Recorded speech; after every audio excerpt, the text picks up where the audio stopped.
Past modals. We're talking about the grammar on page 103. But let me tell you a story first.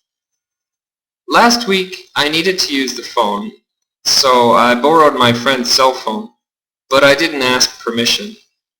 I just took it. And while I was using his phone, I dropped it in some water, and I completely ruined it.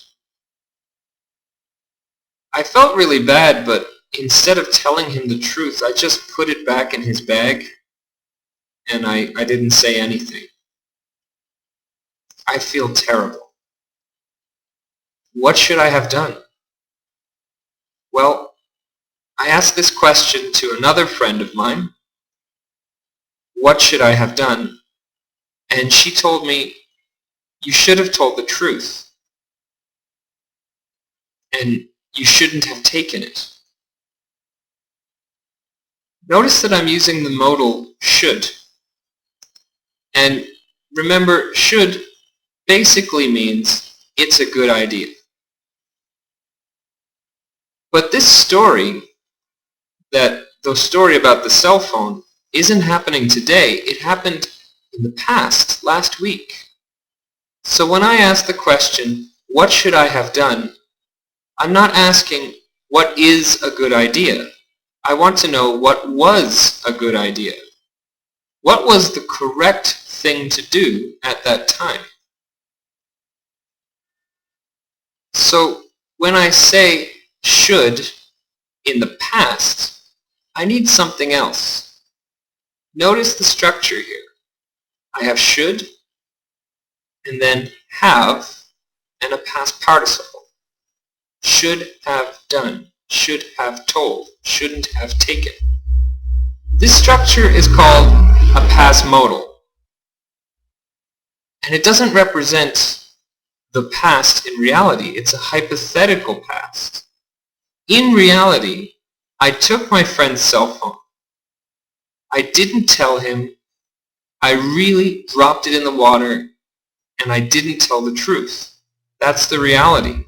But here we see a hypothetical about what was the correct thing to do.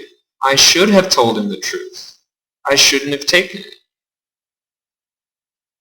I don't need to use the word should every time. Here I have a question with another modal, would. What would you have done?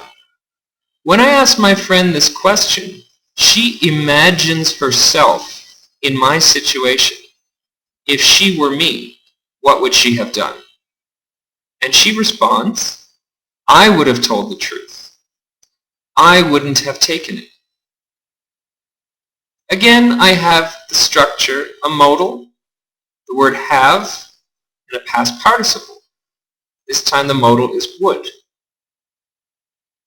The big difference here between would and should is evident in the subject. What would you have done? I would have told the truth. Compare this with the should question. What should I have done? You should have told the truth. So when I use should, I'm talking about what was correct for me, what I was supposed to do, or what was good for me to do in the past. When I use would, I'm asking the listener to imagine themselves in my situation. How would you react in my situation? Let's try the grammar focus, activity 8, A and B on page 103. Pause the video now and answer and do the activity. When you resume playing, check your answers. Okay, let's check our answers. Here are the answers to part A. And now let's look at the answers to part B. Notice they're possible answers. You might have something different. If your answer is not on this page, check with your teacher. For homework, I want you to try the workbook exercises 5 and 6 on page 88. Log into QuizStar and use Unit 15, Book 2, Workbook 2.